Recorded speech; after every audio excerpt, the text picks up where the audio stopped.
25 centuries ago, a woman shattered her jaw. The joint slipped out, a ligament tore she could not chew, and in her world, an injury like that meant a slow death from hunger. She lived for years afterward. Her skull is lying under a CT scanner right now, and doctors cannot explain what exactly was done to it. Over the past year, exactly 30 stories like this have piled up. Crowns hidden from a war, signs that kept silent for 20 centuries and suddenly started speaking, cities found under an ordinary field. Almost everything in this episode has been proven by instruments and published in scientific journals. And where only theories remain, I will say so honestly. I saved the story of the woman from the Altai for the very end. Science still has more questions about her than answers. You are on the TopFacts channel, and I wish you all an enjoyable watch. The hiding place under the cathedral, the crypt of the cathedral in Vilnius, Cathedral Inna. One after another, people push a thin cable with a tiny camera on the end into a crack in the wall.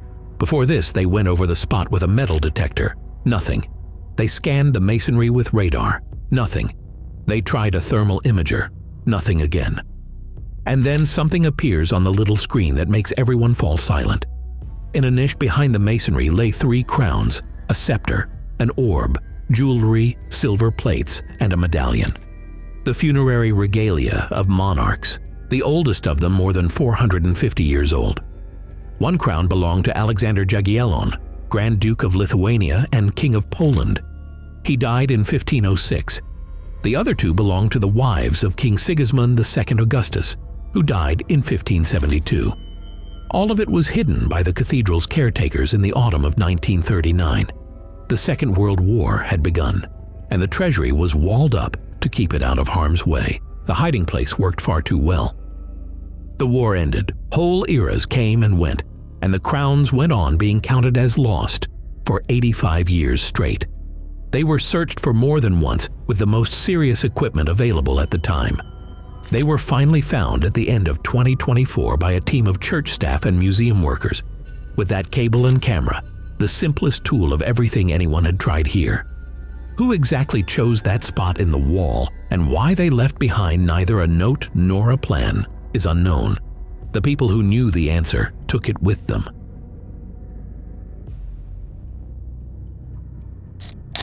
The strange object from Pit 7. 7.4% nickel. That line appeared in a report after the analysis of a small object from Sanxingdui, one of the strangest Bronze Age sites in southwestern China. This center flourished in the 2nd millennium BC and left behind bronze masks with bulging eyes, figures taller than a human being, gold, jade, elephant tusks, and ritual pits into which all that wealth was one day placed and buried. The object from Pit 7, about 8 inches long, turned out to be iron, more than 90% iron. And this at a site where iron has no business being. The Iron Age was still centuries away, and no one here knew how to smelt the metal. Where does iron come from in a world of bronze? The answer lies in those very percentages of nickel. Iron smelted by human beings from ore does not look like that. Meteorite iron, on the other hand, contains nickel all the time. The uniformity of the metal and its internal structure also pointed to a heavenly origin. This piece fell from the sky. The closest parallel is thousands of miles away. Tutankhamun's dagger in Egypt, also forged from meteoritic iron. Both objects come from an era when iron had not yet become an everyday thing. Metal from a fallen star was a rarity, hard to come by, and it was carried to the places where the most valuable things were kept. Into a pharaoh's tomb, into a ritual pit beside gold and tusks. People noticed the unusual material and understood that it was special. What the object itself was and why it was placed in the pit. There is no answer. All that is left of it is a figure in a report and 8 inches of heavenly metal. The city under the field. An ordinary field in the region of Lazio, not far from Rome. This land was plowed year after year, and no one suspected that walls were standing under the layer of soil. Whole walls, in places at full height. Archaeologists excavated a Roman city of the 1st century BC here. It survived surprisingly well. Houses, workshops, mosaic floors that last saw the sun 2,000 years ago. Beside them, the objects of everyday life: dishes, coins, tools. Judging by the finds, the city lived on trade and worked in tandem with its neighbors. Towns like this one, like cogs in a single mechanism, supplied Rome and the other large centers with everything they needed. Libraries have been written about Pompeii and about Rome itself, but how the small, ordinary cities of the empire lived is known far less well, and this find is precisely about them, about a place where the fate of the world was not decided, but where real life was in full swing. There is one thing the excavations have not produced yet: a name. Nobody knows what this city was called. The sign that kept silent for 2,000 years, one and the same sign. It is carved on the stone monuments of Monte Alban in Mexican Oaxaca, the place that preserves the earliest hieroglyphic inscriptions of Mesoamerica, some of them more than 2,000 years old. In the catalogs, it is designated Glyph W. It always stands next to calendar dates, and there is usually a number with it. What it meant, nobody knew. Researchers from universities in the state of New York approached it from the side of the dates themselves. Several inscriptions preserved Zapotec calendar dates together with this sign. The scholars worked out where the named days of the Zapotec calendar stand relative to one another, and counted how many days separate one carved date from another. Then came the brute force. They looked for a cycle that would explain the numbers accompanying the sign. They tested 7,401 possible cycle lengths. The best fit was a cycle of 29.5 days. That is the lunar month. Almost exactly that much time passes from one new moon to the next. So the sign was counting evenings, the number of times the moon had shown itself in the sky after the new moon. The glyph with the number 1 meant the first evening, when the young crescent becomes visible. The check worked in the opposite direction too. The calculated lunar records were compared with the actual visibility of the moon over Monte Alban. 7 inscriptions fell into the period between 650 and 50 BC, and one of them also matched the Zapotec calendar as recorded in the 17th century, 2,000 years later. The little symbol turned out to be a lunar counter, and it can now be used to date the city's earliest texts. The people of Monte Alban tracked the moon with a precision that would be enough for a modern amateur astronomer. How many signs of this script still stand unread is a long, separate list. Passages under the mountains. An entire network of tunnels has been found underground in the Andes. They were dug by the Incas, with no steel tools, no explosives, in rock where every foot is hard-won. The report of the discovery appeared in 2025, and the state of the passages surprised even specialists. Centuries have gone by, and the tunnels are still standing. The network had a double purpose. Some passages carried water through the mountains. That is how the Incas irrigated their fields in the dry season, when everything above ground burned out. Others worked as roads. People and cargo crossed terrain along them, where going over the top is slow and dangerous. Everyone knows Machu Picchu. But underground engineering like this is a side of the empire that is rarely remembered. The Incas knew how to manage water and how to build infrastructure that held a state together in the harshest conditions on the continent. The full length of this network has not even been measured yet. How many more passages remain under the mountains? Nobody can say. Clean hands of the Bronze Age. You could not approach the king dirty. Among the Hittites, who ruled Anatolia in the 2nd millennium BC, a servant appearing before his lord had to meet entirely specific requirements of cleanliness. The same applied to priests at the sanctuaries and to anyone who worked with food and drinking water. Breaking such rules was considered a serious matter. It is generally assumed that ancient people washed rarely, and if they washed at all, then purely for ritual purposes. A new study of Hittite daily life brought together the vocabulary, the written prescriptions, and the archaeology. Houses, temples, washrooms, drains. In Hattusa, the Hittite capital, ceramic bathtubs and wash basins have been found in ordinary dwellings. In the lower city, in the upper city, and on the rock citadel of Bukale, a bathtub in an ordinary house. 3,500 years ago, the texts add color. In one myth, the goddess Ishtar goes into a washroom, bathes, and anoints herself with fragrant oil. Other records mention soapwort, a plant that was added to water to make it clean dirt off better. Consider it ancient soap straight from the garden. All of this adds up to a genuine code of rules. Cleanliness among the Hittites lived not only in the temple, it ran through the ordinary day, washing the body, cleaning dishes, cooking, laundry, care for drinking water. And separately, there was etiquette. In what state to sit down at the table, in what state to approach an elder. A single standard for everyone most likely did not exist. The demands made of a servant at the throne and of a peasant in the field were different. But the simple picture of ancient people didn't wash will no longer do after this work. What a bath day looked like for an ordinary resident of Hattusa, the texts do not say. The shadow that swallows the moon. Night, a clear sky, and a shadow creeps across the moon. For a resident of Babylon, this is not an astronomical phenomenon. It is a verdict that still has to be read.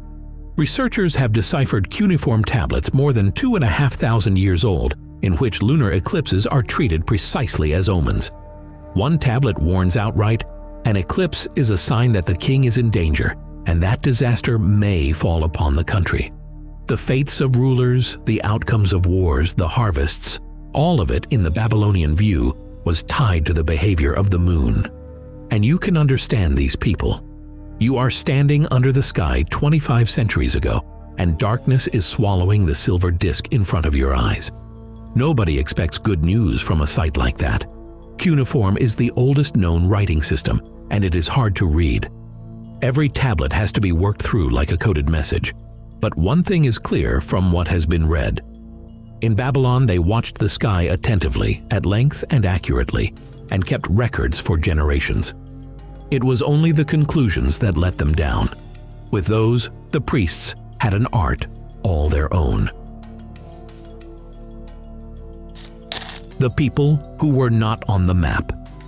238 ancient genomes. That is how many samples geneticists analyzed in central Argentina, from remains 10,000 years old to relatively recent ones. Ancient DNA has already rewritten the early history of Europe and parts of Asia, while South America still had blank spots. One of them has just been filled in, and underneath it an entire people was found. A major genetic lineage emerged in the data whose existence nobody had suspected. Its earliest known carrier lived about 8,500 years ago. For the next 4 millennia, most people in the region descended mainly from this lineage. It was the dominant one here. Then things started moving. By the middle of the period studied, several different lineages were living side by side and people were mixing. From there, this ancestry spread outward. About 3,300 years ago, it reached the Pampas, Argentina's ocean of grass, and over time became the main lineage there. In the northwest of the country, it met the heritage of the Andes. In the Gran Chaco, the lineages of the rainforest peoples. Between the mountains, the Selva, and Patagonia, a long history of its own was unfolding that nobody wrote down. The most unexpected part came at the end. This ancient lineage did not disappear anywhere. To this day, it remains a noticeable part of the ancestry of the region's indigenous population. A people lived in one place for 8 millennia, left descendants, and all that time was invisible to science. Why it took so long to see them is more a question for the geography of excavation. People looked where they were used to looking.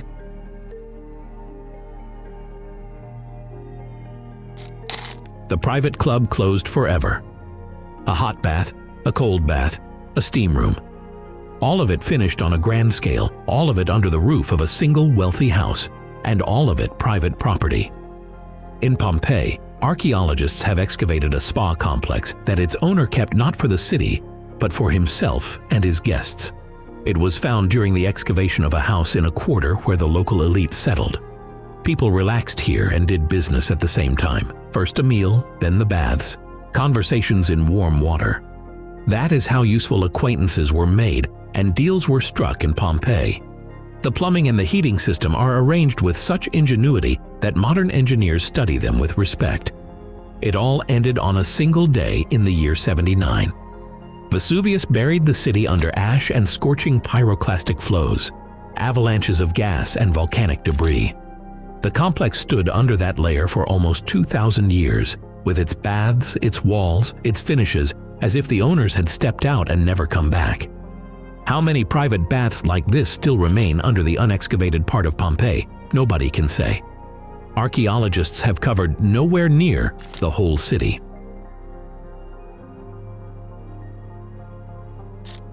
Boats carved into the rock. 480,000 points per second. That is the rate at which a laser scanner recorded the surface of the cliffs in the northwest of the Iberian Peninsula, in such detail that even the finest traces of ancient chisels showed up, worn away by 3,000 years of rain. Scandinavia is famous for its Bronze Age rock-carved boats. There are more than 20,000 of them there. Long hulls drawn sometimes with a single line, sometimes with two, sometimes with the middle hollowed out. But similar images also occur far to the south, in northern Portugal and in Spanish Galicia. A team from universities in Britain, Sweden, Portugal, and Spain set out to establish whether this was local work by coastal inhabitants or part of one large Atlantic tradition. The old three-dimensional models could not answer that question. The resolution was not there. The laser had enough. The scans gave the answer. The Iberian boats matched the Scandinavian ones in vessel type, in construction, and in the symbols beside them. Curved hulls, steering oars, masts, rigging. Distinctive signs in the shape of cult axes.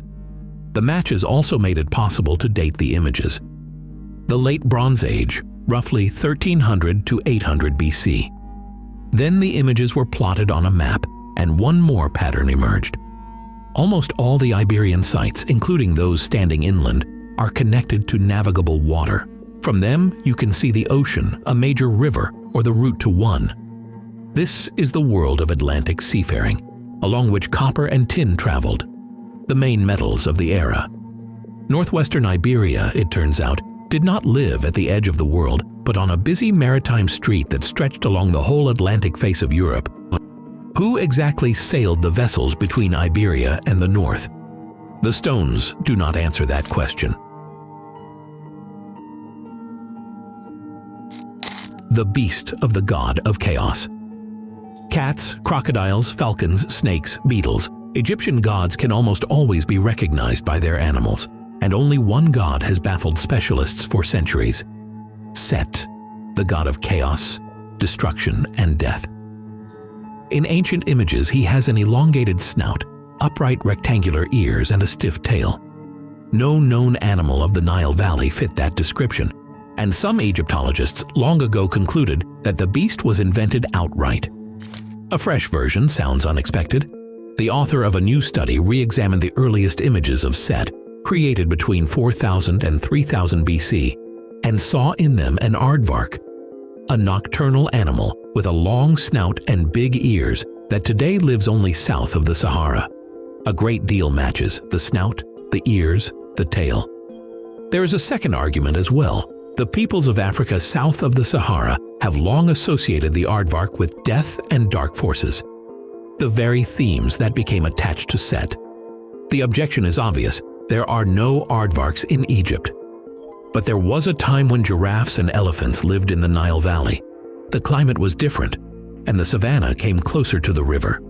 The animal could have occurred there, and then vanished along with the savannas, surviving only in the image of a god. For now, this is the hypothesis of a single specialist, and it has not closed the argument about Set's beast. If anything, it has thrown fresh wood on the fire. Questions on turtle shells. Will it rain? That question was carved into a turtle shell 3,000 years ago. Then the shell was heated, and people watched how the cracks would run and read the answer in them. That is how divination worked at the end of the Shang dynasty, roughly from 1250 to 1046 BC. The oracle bones are among the oldest written records of China, and a considerable part of them is devoted to the weather. Will it rain? Should we pray for rain? Will there be downpours? For a farming country, these are questions of life and death. Drought ruins the harvest. Too much water brings famine, disease, and unrest. About 3,000 years ago, something happened to the country. On the Central Plain, in the heart of the Shang world, the population dropped noticeably by archaeological measures, and the deposits of those years record powerful floods. To the southwest, on the Chengdu Plain, the cultures of the Sanjingdui Circle went through hard changes. The puzzle was what disaster could reach so far from the sea. These plains lie hundreds of miles from the coast. Researchers took about 55,000 fragments of oracle bones from 5 late Shang periods and counted how the number of inscriptions about rain, downpours, and prayers for rain changed over time. The result was a curve of anxiety, essentially a climate record that the diviners were keeping without realizing it. Then this curve was checked against data outside the texts, against population dynamics, against floods in the deposits, against climate records of periods when typhoons more often went north and west. The matches lined up. An intensification of northern typhoons fell exactly on the crisis of the Central Plain. An intensification of western ones fell on the changes around Chengdu. Modeling explained the mechanism. A typhoon does not have to reach a place in order to destroy it. It carries a colossal reserve of moisture deep inland. The mountains and the oncoming air currents wring it out. And hundreds of miles from the shore, a downpour begins that nobody there was expecting. This was checked against modern meteorological data. The mechanism works today as well. The diviners asked the bones about rain. 3,000 years later, the bones answered. Though by then it was climatologists they were answering.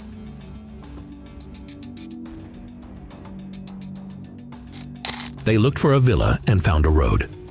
The expedition went after one thing and dug up something completely different.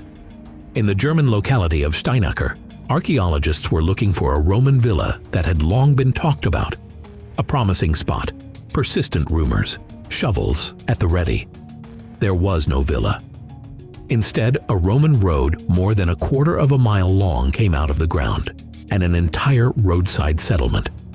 The road, by all indications, connected 2 Roman forts about 6 miles apart. For a soldier, that is half a day's march. For a merchant with a cart, a full working day. The settlement by the road lived roughly from 100 to 300 AD and did what all roadside settlements do in every era. It gave shelter, repaired, fed, and sold. A transfer point, a craft center, and a small trading post all in one. Fragments of wall paintings, coins, and a stone statue were brought out of the ground. The statue was identified immediately. Mercury, the patron of traders and merchants. It most likely stood in a temple dedicated to him, for people who made their living from the road and from exchange. This was the most important god of all. They prayed to him here more often than to the thunderer.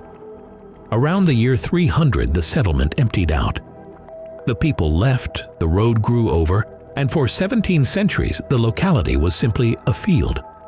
Why the inhabitants pulled up stakes and where they went, the excavations have not yet explained.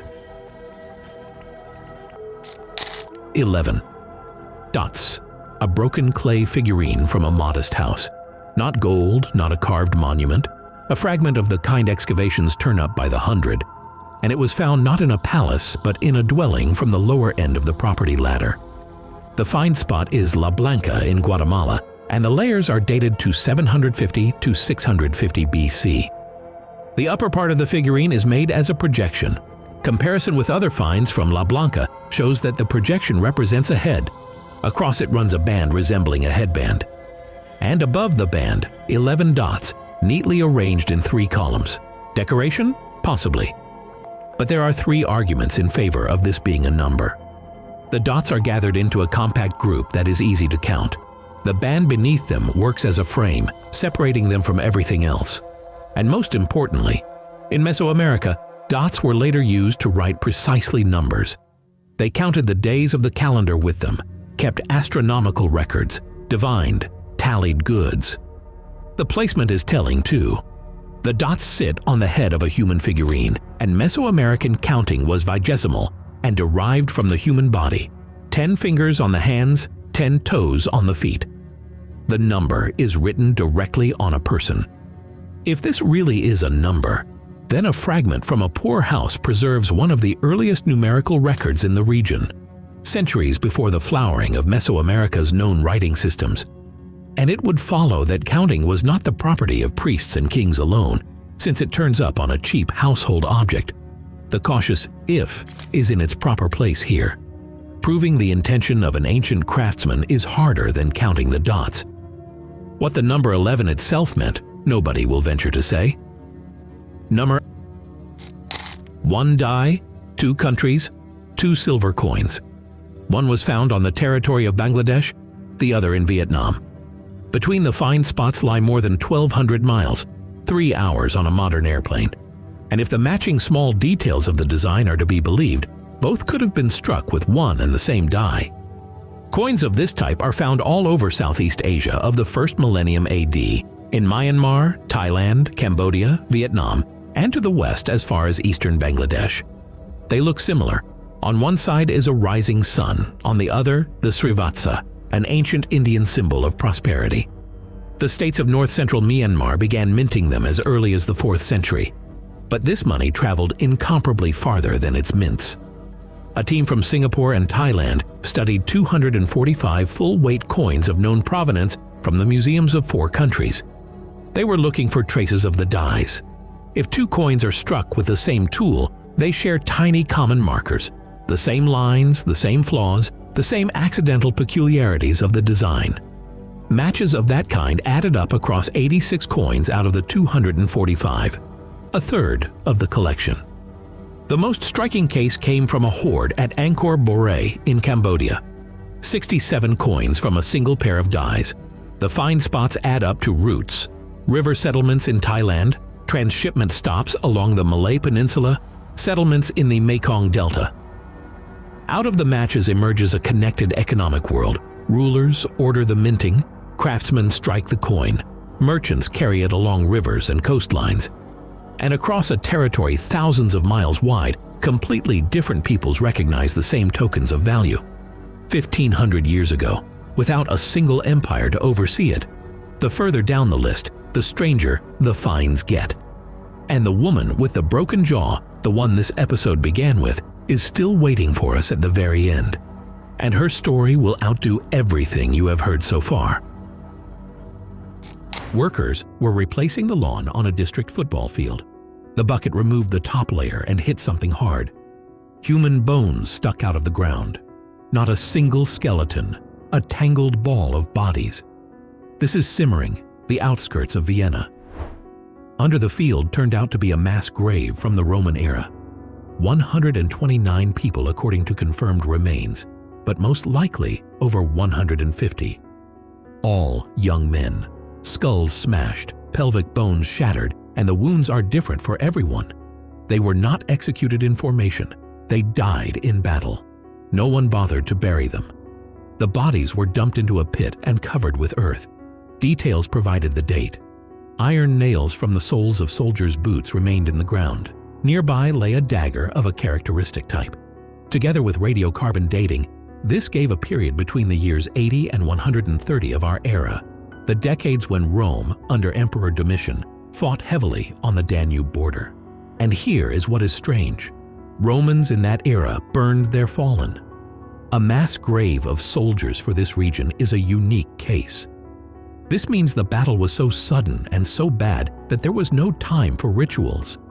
So far, only one person has been reliably identified as a Roman. Who the rest were, legionnaires, mercenaries, Germanic people, is currently being investigated using deoxyribonucleic acid and isotopes. The field, by the way, was put in order a long time ago. Children kick a ball a couple of meters above an army without names.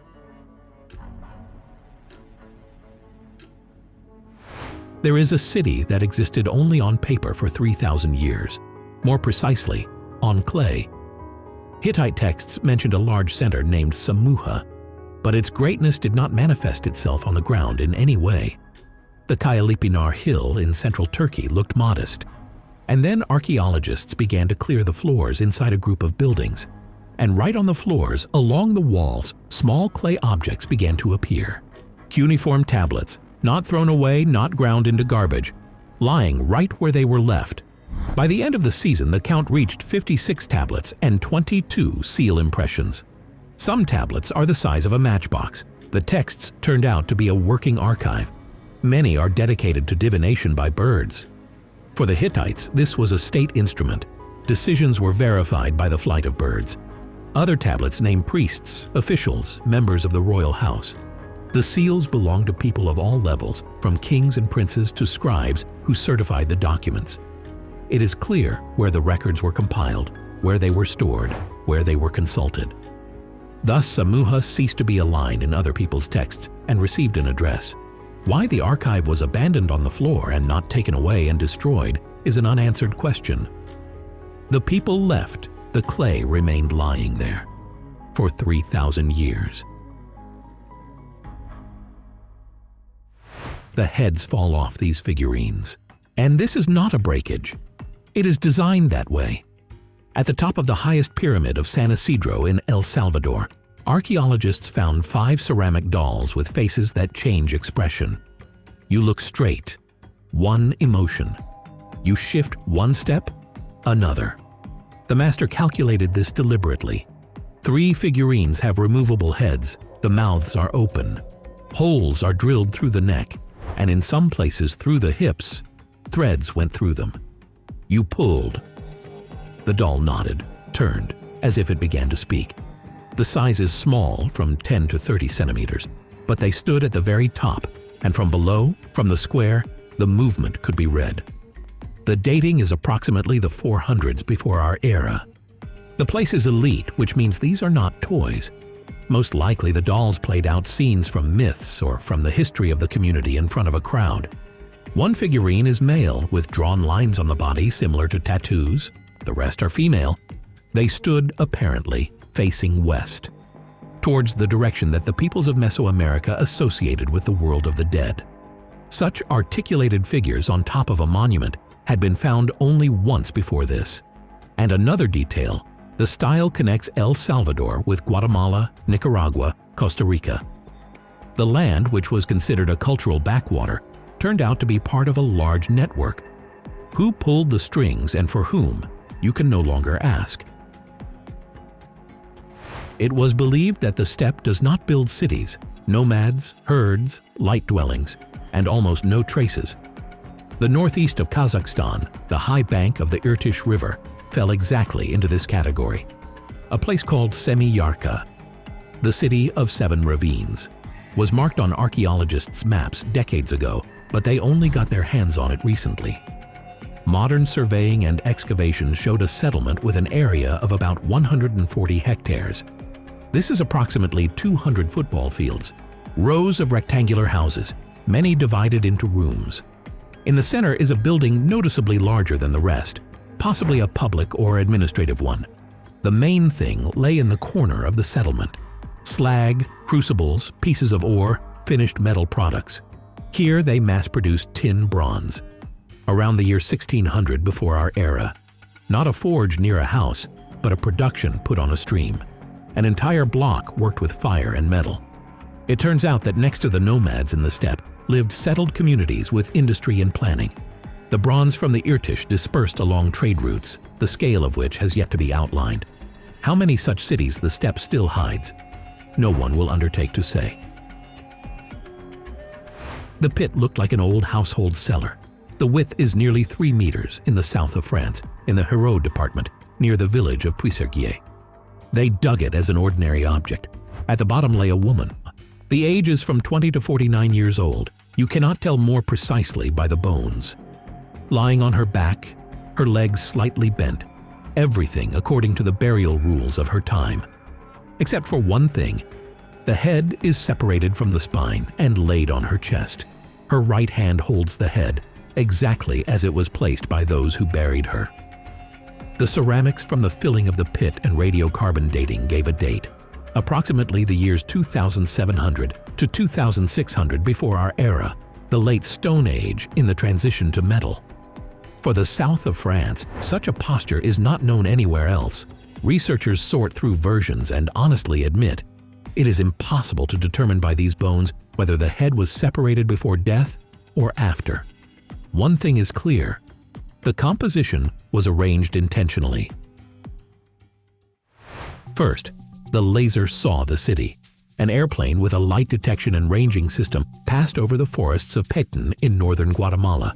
and platforms, pyramids, and marked squares appeared on the screen through the crowns. The jungle hid them for centuries, next to the long-known Maya city of Huacachun. In the year 2025, shovels confirmed what the laser showed. On the site, which was named Los Abuelos, the ancestors, stone monuments were found, including a paired sculpture of a man and a woman, similar to an image of the progenitors of the clan. Nearby, at the Petnal Point, a pyramid about 33 meters high was documented. This is a building of 11 stories with the remains of murals, and in Cambreal, a palace complex with a well-thought-out system of water channels was uncovered. The 3 points lie a few kilometers from each other and form a bundle. Archaeologists called it the Urban Triangle. The dating is approximately the years 800 to 500 before our era, and here begins the revision of textbooks. It was believed that the Maya of that era lived in small scattered villages, and large cities appeared centuries later. The triangle near Huacachun shows the opposite. The layout, monuments, engineering, everything was already there. How many more such cities stand under the crowns of Payton? The light detection and ranging system will show faster than the shovel will have time to check. Under an 18th century hospital in the French city of Orléans lay a Roman cemetery. Over 60 male graves lined up in a row along the wall, each in a painted wooden coffin, and in 21 graves, an enclosure. A lead plate rolled into a tube, pierced by a nail. This is a defixio, curse tablets. They worked like a registered letter to dark forces. A person scratched the name of an enemy and a request to the gods on thin lead, rolled the sheet, pierced it with a nail, and sent it to its destination. The deceased served as the delivery service. It was believed that the dead person would deliver the letter directly to the underworld without intermediaries. One tablet lay between a man's legs next to coins and a vessel. They did not physically unroll the fragile lead. They unrolled it virtually using reflectance imaging and X-ray tomography. The text turned out to be in the Gallic language. The author called upon the god Mars, judging by the reading with the epithet regissimus, kingly, to fall upon the enemies listed by name. Gallic speech, alive on a Roman curse, is a rarity in itself, and so many tablets inside graves is a double rarity. Usually they were thrown into springs. Apparently a letter with a personal courier was valued higher. Who the enemies from the list were and how they annoyed the author so much, the lead does not tell. The Great Wall of China, which tourists photograph, is a structure mostly from the 15th and 16th centuries, but it has a great-grandmother. And in the year 2025, this great-grandmother aged sharply. Eastern China, the vicinity of the city of Jinan. Along the hills here stretches the ancient rampart of the Qi state. It was long considered a product of the Warring States period, the 4th to 3rd centuries before our era, when wars went on almost without interruption. The logic was simple. Large walls are built when things get really tight. Excavations broke this logic.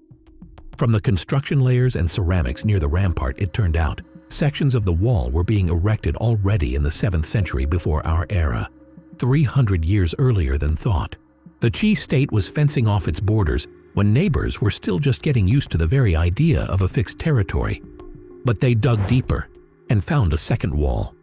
In the oldest part of Jinan itself, the remains of a city rampart made of rammed earth came out of the ground. The age is the Longshan culture, approximately the years 2600 to 1900 before our era. This settlement existed before writing, before bronze, before the first states. It was known about.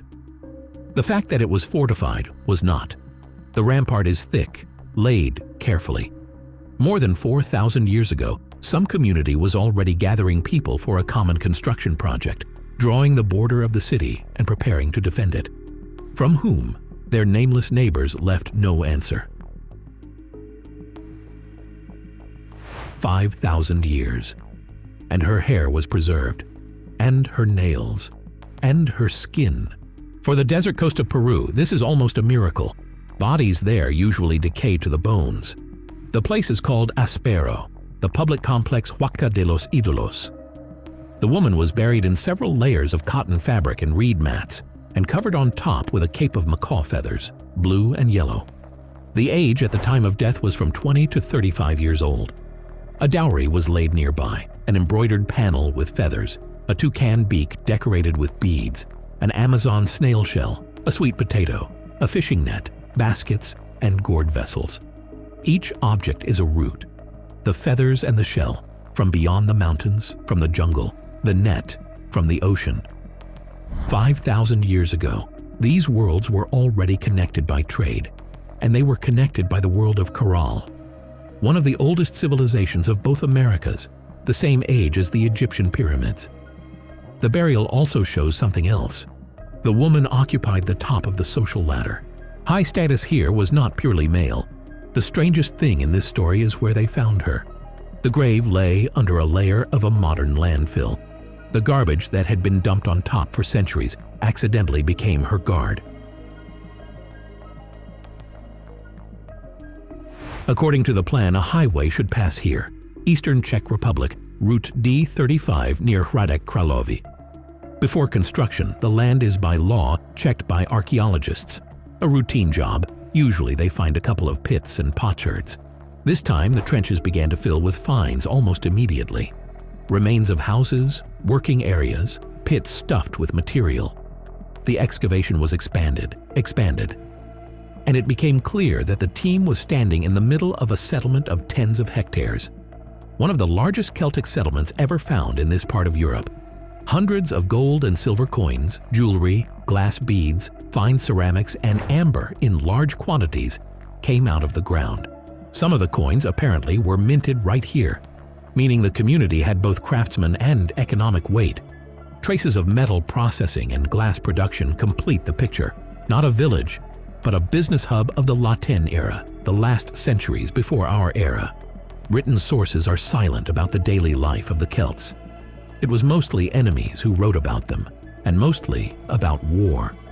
Such excavations fill this silence with things. And the highway? The highway waited until archaeologists took everything from the ground that it had kept for 2,000 years. For 12,000 years, these pillars stood faceless. The T-shaped columns of the Tasta pillar complexes in southeastern Turkey have long been considered human figures. Some have carved arms and fingers. But where the face is supposed to be, there was always smooth stone. On the 6th of October 2025, at the Karahan Tepe site, they cleared a pillar that looks back. A face is carved on the upper part of the monolith, a broad nose, deep eye sockets, sharply outlined cheekbones. This is older than the Egyptian pyramids by about 7,000 years, older than the first cities. The people who carved this face did not yet know either ceramics or agriculture in the usual sense. Karahan Tepe belongs to the same cultural circle as the famous Göbekli Tepe, a circle of hunters who for some reason built monumental sanctuaries earlier than houses. Who the face depicts, an ancestor, a deity, the founder of the community. Scientists will argue for a long time, but the pillar proved one thing. The T-shaped columns really do depict people, at least in part. Imagine this morning at the excavation site. Tens of mute stone figures, and one of them, after 12,000 years, looks at you. Hot water still comes from under the ground here. Tuscany, the small town of San Casciano dei Bagni. People have been coming to the local thermal springs for thousands of years in a row. First the Etruscans, then the Romans, now tourists in robes. Archaeologists are excavating the Bagno Grande site, where the spring comes to the surface. It was already known that under the Etruscans and Romans a sanctuary stood here. The very place where a few years ago 24 bronze statues were pulled out of the mud, a find that the whole world wrote about. In the year 2025, the excavation was expanded and went deeper. Parts of the sanctuary fence and buildings emerged, which moved its beginning back to at least the end of the 5th century before our era. And then came the votives, offerings of gratitude, terracotta arms, feet, legs, internal organs modeled from clay. There is even a detailed model of whole organs. Each object was once left by a specific person with a specific pain. Your leg hurts. You bring a clay leg to the gods. Ask them to take away the illness. The gifts did not lie randomly, but were laid out around the water according to a certain order. The sanctuary worked as an organized clinic where religion and medicine had not yet separated. Whether the water helped is an open question, but people returned here for centuries. This means they found something for themselves in this water.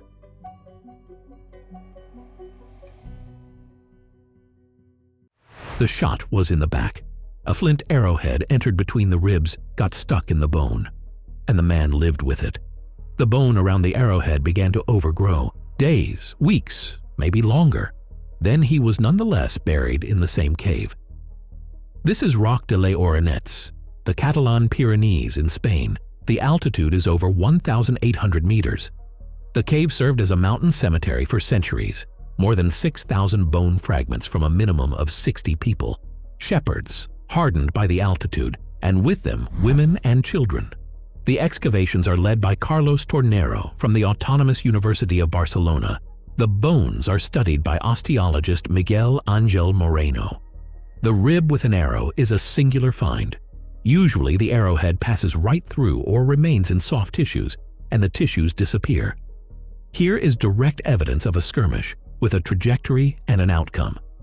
Radiocarbon dating gives a period of approximately the years 2550 to 2150 before our era.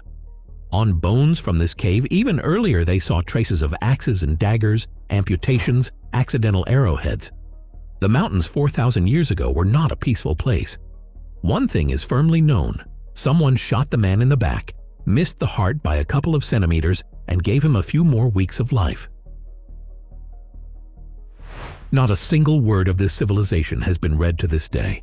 The Harappan, also known as the Indus Valley Civilization, is one of the 3 oldest on the planet, on a par with Egypt and Mesopotamia, and larger than both in terms of covered area. Writing exists, decipherment does not. It was always explained through large cities by rivers, water, fields, harvest. That was the whole formula of life. The model worked until cities began to be found where they were not supposed to be. The Indian state of Rajasthan, the edge of the Thar Desert. At the point Radhanpur re Derry, archaeologists uncovered layers of a settlement of the mature Harappan period under the sand, approximately the years 2600 to 1900 before our era. Classic Indus ceramics, tools, remains of kilns, full-fledged life on the border of the sands. It turns out the Harappans were not tied to rivers, as was believed. They went out into arid outskirts, relied on local resources, and planned the economy at the regional level. The civilization turned out to be more flexible and ambitious than the textbooks painted it. How the inhabitants held on at the edge of the desert and why they eventually left are questions for the tablets that no one can read. While there is no decipherment, kilns and potsherds speak for the Harappans. No one ever fired them. That is the whole horror and the whole fragility of it. Dozens of clay figures in a dark cave in Mexican Oaxaca were modeled from raw clay and left as is. Fired ceramics live for millennia. Raw clay crumbles from a careless touch. These have stood for more than 1,000 years. A cave in the Sierra Mix Mountains. Since 2018, researchers have counted about 72 figures and reliefs in it. Men, women, children, and next to them jaguars, monkeys, frogs. Almost all were modeled between the years 600 and 900 of our era. Height from 70 centimeters to 2 meters, and they were modeled right on the spot. The figures seem to grow out of the cave floor from the same earth on which they stand. The darkness saved them. Constant temperature, constant humidity, no wind, no sun. The cave worked like a safe. Examination under a microscope showed how the figures were built and renovated. This is the first such large ensemble of unfired cave sculpture in Mesoamerica. Formal ritual art, not someone's crafts. As rich as Croesus. The saying is 2,500 years old. Croesus was the king of Lydia, a country in the west of present-day Turkey, where, according to the general opinion of historians, they first began to mint coins. The Greeks wrote about the Lydian kings, colorfully and a lot, but archaeology could not present the main thing for a long time: where these rich kings lived. The answer was found in Sardis, the Lydian capital. Under the layers of the Persian and Roman eras, archaeologists reached heavy stone foundations. Gradually, a palace complex with spacious inner halls emerged from the excavation for ceremonies, administration, royal life. The dating is approximately the years 800 to 700 before our era, the very beginning of the Lydian state. That is, the palace is older than Croesus by about 150 years. It was built when Lydia was just gathering western Anatolia under itself, and there was about a century left until the first coins. Archaeology knew absolutely nothing of early Lydian palaces before this. The Greek tales about the royal court hung in the air, without a single wall underneath them. Now there are walls. What lies between this palace and the treasuries of Croesus? 5 generations of kings about whom almost nothing is known. The excavation in Sardis has only just begun to reach them. The decoration of this fortress wall was human heads. The northeast of Iberia, present-day Catalonia, the ancient settlements of Puig Castellar and Ullastret. Severed heads here were nailed with iron spikes. The nail was driven right through the skull. In some skulls, the nail still sticks out in its place after more than 2,000 years. For a long time, it was believed that these were simply trophies. A new study asked the question more precisely. Whose heads are these? 7 skulls, apparently male, were tested for strontium isotopes. Strontium accumulates in bones from local water and food. It shows where a person grew up. There turned out to be 2 answers. In one settlement, there were strangers among the nailed ones. Their heads were hung along the wall as a warning, a theater of intimidation for enemies and a reminder for their own. But in another place, some of the skulls belong to locals. And this turns the picture upside down. It seems that there they raised onto the wall not humiliated enemies, but revered ancestors or honored people of the community.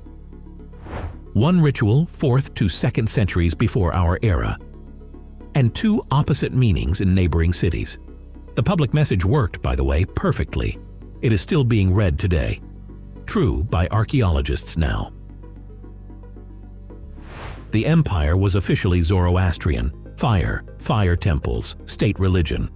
Such was the Iran of the Sassanid dynasty. Roman authors described Christian communities in it as persecuted, especially when the Sassanids were at war with Rome. And here in northern Iraq, on the Shahrizor Plain, this picture cracked. The hill of Gird-i-Kalrak. Archaeologists from the Goethe University Frankfurt returned here at the end of the summer of 2025 to check a building that had long hinted at a Christian origin. Trenches were laid around a group of stone pillars, brick walls, floors of rammed earth. Then more pillars emerged, enough to restore the appearance of the building. A large 3-nave basilica with a central hall. Ceramics with crosses confirmed the conclusion. A church built around the year 500 of our era. And 2 steps away, they excavated a Sassanid fortress of the same centuries. The state stronghold of the Zoroastrian power and an openly operating church stood in one settlement, side by side simultaneously. Not a ghetto, not an underground, a neighborhood.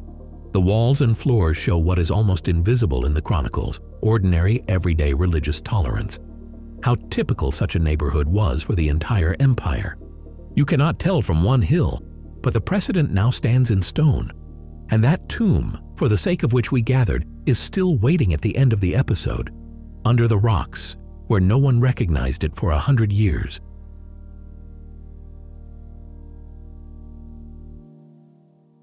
First, they recorded her as a teenager, a boy. Peat workers near the village of Bellaghy in Northern Ireland in October 2023 raised human remains from a bog, and the first assessment turned out to be a mistake. A new examination of the bones showed this is a young woman, 17 to 22 years old, height about 1 meter and 70 centimeters. She lived somewhere around 2,000 years ago. There is no skull. On the cervical vertebrae, there are cut marks. The head was removed intentionally, and it was precisely decapitation that became the cause of death. Where the head was carried away to is unknown. The bog preserved what usually disappears first: patches of skin, 1 kidney, and even a fragment of woven cloth made of plant fibers next to the body. She was given a name, the woman from Ballymacombe's Moor, after the name of the land where she was found. researchers cautiously speak of a ritual sacrifice. For the Iron Age, this is not exotic. Bog bodies of Britain and Ireland often bear traces of violent death, from strangulation to the same decapitation. But there is a detail that stands out. Almost all the known bog bodies of these islands are male. She is an exception. Wood is the worst material for eternity. A house of stone stands for millennia. A wooden house disappears in a couple of centuries without a trace. Therefore, from entire wooden civilizations, archaeologists get at best post holes. Eastern China, the city of Shaoxing. Before the development of the site, the land was checked by archaeologists, and they stumbled upon dark spots in the soil, traces of ancient river channels and wells. They expanded the excavation. Wooden terraced foundations spread over a large area began to come out of the wet earth. Radiocarbon gave around the year 400 before our era, the early Warring States period. The site is called Baikaoyuan, and it is not famous for a palace. These are ordinary stilt houses, pillars, woven wooden walls, thatched roofs, coverings of reed and bamboo. Architecture invented for life by the water. One foundation stretches for about 35 meters. The opened area is about 1,300 square meters. All this is the legacy of the Yue State, a coastal power of southeastern China. The wood was saved by the same water that dictated the construction. The wet soil without oxygen access preserved not only the floors and piles. Traces of roofing materials and even binding methods survived. Usually, archaeology shows what people owned. Here it is visible how they lived. Journalists compared this place to a slaughterhouse. Archaeologists corrected. Rather, a theater with a strict script. The Elazig Plain in eastern Turkey, the fortress and hill of Tadim. In the excavated courtyard stood a stone altar, covered in notches from knives. A groove carved into the stone ran from its edge and led to a deep pit. In the groove and in the pit lay human teeth and bones, mixed with the bones of animals. The drains of ceremonies, which apparently included sacrifices. Nearby, platforms, ritual hearths, and living quarters were documented. Cult, home, and community existed in one space, without partitions. Later in the same season, a second altar was found, with a bull's head. This place ceased to be an accident. The age of the complex is about 6,000 years, the transition from the late Stone Age to the early Bronze Age. For the upper reaches of the Euphrates, this is one of the earliest ritual structures in general.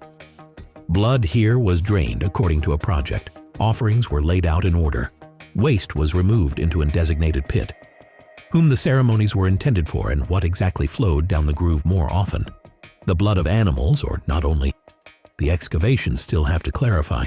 The notches on the altar so far speak more than any words. A Christian city in the middle of the Sahara sounds like a cartographer's mistake. Egypt, the western desert, the vicinity of the Bahariya oasis. From here to the Nile, it is hundreds of kilometers of sand and stone. Under this sand, archaeologists found streets. Mud brick walls formed houses. Houses lined up along recognizable streets. Then came storerooms, workshops, and several churches built according to the plan of basilicas. Not a hermit's cell, not a small monastery. A planned city of the early Coptic period, approximately the 4th to 7th centuries of our era. People lived here for a long time, for generations. The buildings bear traces of repairs and reconstructions. This is what a permanent home looks like, not a seasonal camp. The churches speak of an organized community with established religious life, and all this is far from the administrative centers of the Nile Valley. The city itself solved the issues of water, food storage, and survival in an environment that does not forgive mistakes.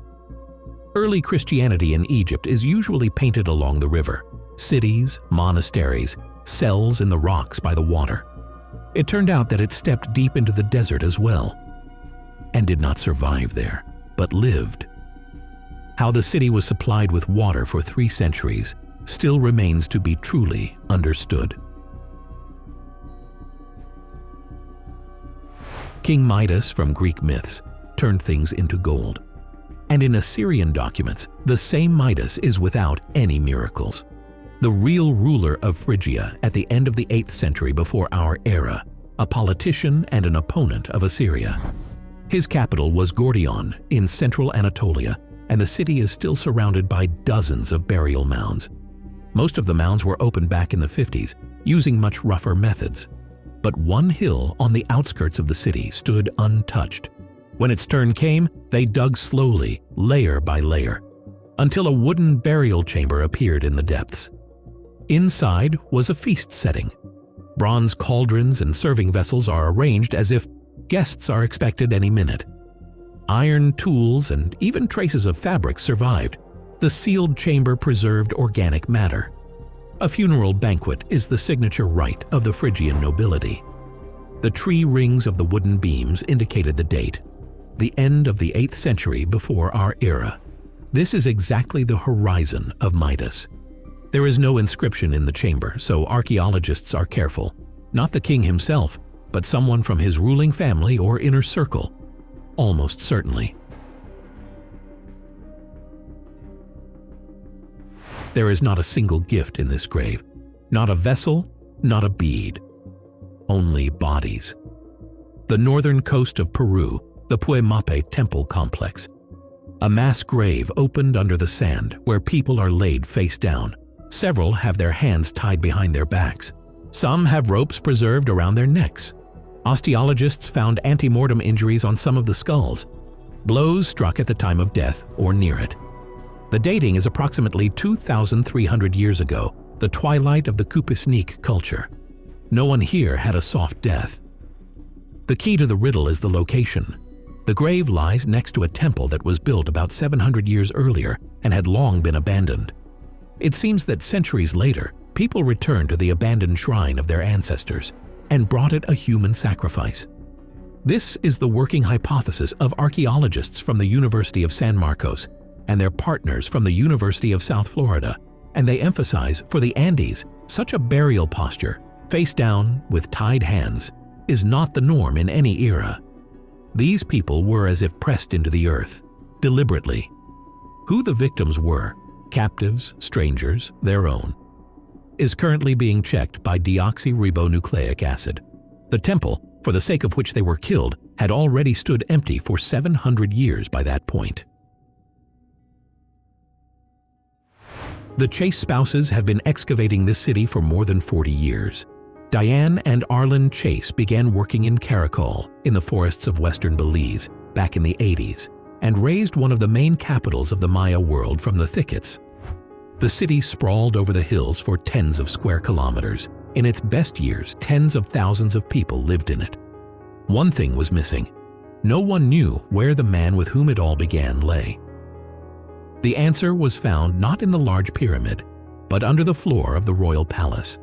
Archaeologists were dismantling construction layers to understand what the earliest royal buildings looked like, and stumbled upon a sealed burial chamber. Inside lay ceramic vessels, jewelry made of jade and shells, laid out in a strict order. Inscriptions and accompanying material named the name Tekob Chak. His ascension to the throne in the year 331 of our era is considered the founding point of the Caracol dynasty. Among the Maya, founding dates were often recorded retrospectively, centuries after the events, and they had to be taken at their word. Here is a different case. The ruler from the texts coincided with the real burial under the palace, which he himself founded. On the walls of this palace, the main figures are women. Not servants in the background, but central characters. In complex outfits, they sit in places of honor, walk in ritual processions. The northern coast of Peru, the Napena Valley, the site of Panamarca. Scraps of bright murals had been found here for years. They attracted archaeologists, hinted that something important was hidden nearby. Now the palace itself has emerged from under the soil, a complex from the heyday of the Moche culture, approximately the years 600 to 700 of our era. Rooms around inner courtyards, thick walls of mud brick, benches, platforms, and rooms where far from everyone was allowed. From the layout it is clear this is not a residential quarter, but a residence and control center for the Moche top brass. And the murals belong exactly to it. The scale of the female figures and the places where they were placed speak for themselves. Women in this society stood in power, and not next to it. Several years earlier in Panamarca, they had already found a painted throne room, which researchers associated with a powerful priestess. Every tomb in these hills was robbed long ago. San Giuliano, 70 kilometers northwest of Rome. Hundreds of Etruscan crypts carved into the rock, and all have been opened, some in antiquity, some by antiquity hunters closer to our days. The teams that work here do not even count on an untouched chamber. An expedition led by Baylor University noticed a sealed entrance in the rock. The blocking stones stood in place. Traces of a break-in, none. When the filling was carefully dismantled and the chamber was opened, it became clear no one had entered here for more than 2,600 years. 4 people lay on carved stone beds. At first glance, 2 couples, men and women. But the exact answer will be given by analyses. They are still ahead. Around more than 100 objects, and everything is where it was placed during the funeral. Ceramics, iron weapons, bronze jewelry, silver spools for hair.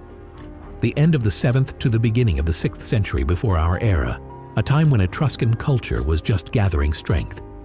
The value here is not in silver. An untouched chamber is a frozen ritual. It is visible how the bodies were laid, in what order the gifts were arranged, what was considered important to put at the head. Usually this picture is destroyed by the very first robber. Here, the first one to enter was an archaeologist. The victors ate the vanquished. Spain, the Atapuerca Mountains, the El Mirador Cave. The bones of a minimum of 11 people, adults, teenagers, children, bear a full set of marks. Ante-mortem blows, skinning, slicing of meat, long bones cracked open for bone marrow. Some of the bones were boiled, and human tooth marks remained on the bones. A study in 2025 gathered these traces into a single picture. An inter-community war brought to the final point. Starvation was ruled out. Animal bones lay around. There was enough food. Radiocarbon points to an event aged approximately 5,700 years, short and simultaneous. Not a cemetery accumulated over generations, but a single episode. The chemistry of the bones adds the main thing. The dead, apparently, were a local related group. It was slaughtered entirely. One of the authors of the study calls this the ultimate erasure of the enemy. They destroyed not only the people, but their bodies, names, and lineage. The cave, meanwhile, has a bad reputation with seniority. In the Bronze Age layer here, even earlier, they found the remains of 6 eaten people. The difference between the events is hundreds of years. Thrace is known for tombs and gold. The hordes of Thracian kings thundered throughout the whole world. One golden wreath from a burial mound near Vratsa alone is worth it. It was found back in the 60s. Ancient authors willingly wrote about the wealth and power of Thracian dynasties. But exactly where these dynasties lived, archaeology could not show. There are tombs, there are no palaces. The gap was closed by an ordinary construction site. In the center of the Bulgarian city of Vratsa, construction works were underway, and according to the law, rescue archaeologists stepped in to check what lay under the modern streets. Under the upper layers, stone walls appeared. The further they went, the clearer it became. This was not an ordinary house. Excavations uncovered the foundations of a palace complex folded from massive blocks, with a scale designed to make an impression. The dating is the 4th century before our era, a time when Thracian rulers played a complex game with Macedonia and the Greek world. Now alliances, now wars, now dynastic marriages. A palace of this scale in such an era is a claim to status carved in stone. They barricaded the door with a bed. Pompeii, the house of Hell and Phrixus, the year 79 of our era. Vesuvius had already been pouring rocks and ash onto the city for several hours when 4 people, a child among them, locked themselves in the back room and pushed a bed against the door. The house played against them. In the atrium, the main hall, there was a hole in the roof for collecting rainwater, a standard Roman design. That day it worked in reverse. Volcanic hail poured inside through it.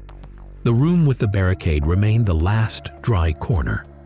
Then a scorching flow of gas and ash came down from the mountain, and the bed ceased to mean anything. All four died where they hid, and the ash preserved the scene as is. The house was given its name by a mural in one of the rooms. Helle and Phrixus, brother and sister from a Greek myth, are escaping death by fleeing. The owners chose the plot as a decoration. It turned out like a prediction. Archaeologists uncovered this scene recently during new excavations of the block. Of all that Pompeii left, it is perhaps the simplest. People against a volcano with a bed as a shield. The simplest and the most human. The paint emerged from under the dirt. The Turkish city of Iznik. Ordinary urban excavations. Archaeologists were removing late floors and walls, documenting early layers. On one section of plaster during clearing, traces of pigment appeared. The work slowed down to millimeters, and a mural opened on the wall, standing in its native place, and not a fragment in the garbage. The image is Jesus in the guise of the Good Shepherd, with a lamb on his shoulders. The end of the 3rd to the beginning of the 4th century of our era. Iznik is the ancient Nicaea, the city of the famous church council of the year 325. But the fresco is older than the council. It was painted when Christianity did not yet have state support and gathered in modest private buildings, without domes and gold. Images of Jesus of that time are a great rarity, and wall murals among them are a rarity squared. Early Christians loved the image of the shepherd with a lamb for its double bottom. Their own will recognized the symbol of salvation. An outsider will see an ordinary rural scene. Caution sewn into the painting. In the year 2025, the Council of Nicaea turned 1,700 years old, and pilgrims from all over the world flocked to Iznik for this occasion. The fresco met the anniversary on the same wall on which it was painted, a generation before the council itself. What happens after the death of a civilization? Textbooks love the word collapse. Society crumbles, cities empty, then darkness. The Peruvian Andes above the Barranca Valley tossed an uncomfortable question to this scheme. Locals had always known a ridge of low hills and terraces here. The place was called Penico. It looked old, but how serious everything was under the surface, no one guessed. Researchers of the Corral Archaeological Zone began systematic excavations after reconnaissance, and a planned city came out of the ground. Ceremonial buildings, residential blocks, and characteristic circular plazas sunken into the ground, like in earlier coastal centers. The dating is approximately the years 1800 to 1500 before our era. That is, Penico rose immediately after the decline of the Corral civilization, the oldest hearth of urban life in both Americas. And the dispute that historians had been waging for decades, did that civilization collapse or rebuild itself? Received an answer made of stone. The people did not scatter. They moved traditions higher into the mountains, replanned life, and continued to build. The same sunken plazas, the same logic of space, a new location. The end turned out to be a relocation. In the year 2025, Penico was open to visitors. 3,500 years after the first inhabitants, the city once again had guests. These bones lay in museum boxes for half a century. They were brought up from a natural karst shaft in Charterhouse Warren in the English county of Somerset decades ago. A dump of mixed bones, more than 3,000 fragments. They were able to figure it out only now with modern optics and methods. It would be better, frankly speaking, if something else lay there. A minimum of 37 people, men, women, children, all killed. There are traces of butchery on the bones, cuts, chopping blows, fractures inflicted at the time of death, boiling extraction of bone marrow. Some of the people were eaten. Then the remains were dropped into the shaft to a depth of 15 meters. This is the height of a 5-story building. Researchers discarded the starvation theory. Among the human bones lie animal bones. These people had meat. This means they did not eat for the sake of survival.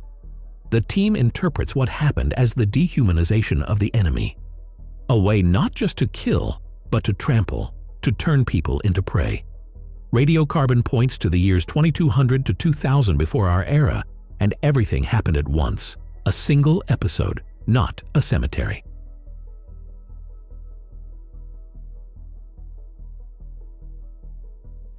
This man was known only from passing mentions in other people's texts. Prince Userefra, son of King Userkaf, the founder of the 5th dynasty of Egypt, middle of the 25th century before our era. The name flickered. The man was not there. Neither a tomb, nor a statue, nor a portrait. 4,500 years. The status of a ghost. In the year 2025, an Egyptian expedition began to clear an unexplored section of Saqqara, the giant necropolis south of Cairo, which they have been excavating for more than 100 years and still have not dug out. Under the sand, a decorated tomb opened up. Hieroglyphs named the owner Userefra. In place were false doors with his name and titles. According to Egyptian belief, through such a door the soul went out to offerings. One of the doors is made of pink granite and reaches a height of about 4.5 meters, an exceptional size for false doors. Nearby are reliefs with sacrifices entitled to a member of the royal house. The tomb simultaneously explains the era. Under the 5th dynasty, the sons of kings increasingly rarely inherited the throne and increasingly often served as priests, administrators, managers. Power spread from one figure to an entire layer of relatives. The West Bank of Luxor, the cliffs near Deir el-Bahari.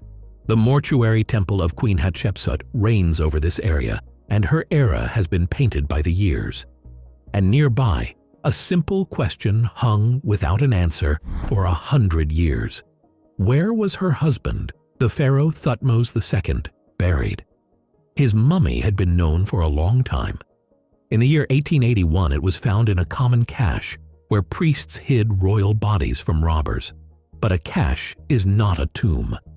The house from which the mummy was once carried away remained a blank spot. A British-Egyptian expedition led by Piers Litherland was clearing rubble and studying fragments away from the Valley of the Kings, where, by all rules, there should be no royal tombs. Among the crushed stone came pieces of painted plaster and stone with cartouches. The name on them repeated, Thutmose II. Thus, in February 2025, the world found out. The tomb of the pharaoh has been found.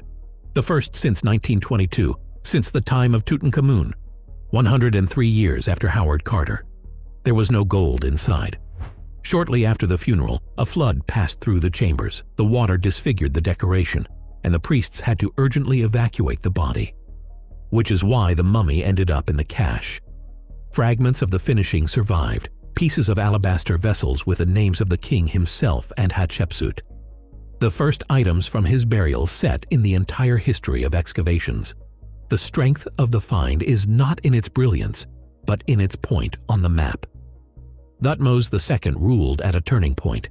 Egypt had already gathered into a unified power, but the great era of his son Thutmose III had not yet begun, and even the Valley of the Kings had not yet become the mandatory address for pharaohs. Now this turning point is tied to a specific cliff, and Litherland's team meanwhile announced that not far away, under a man-made hill of rubble, a second tomb of the same king might be hiding, possibly with relocated property. There is no confirmation yet. Excavations are ongoing. The first artists. Pigs, buffalo, and people around them. Somebody painted these scenes on cave walls in Indonesia when the first civilizations were still tens of thousands of years away. The paintings are more than 45,000 years old.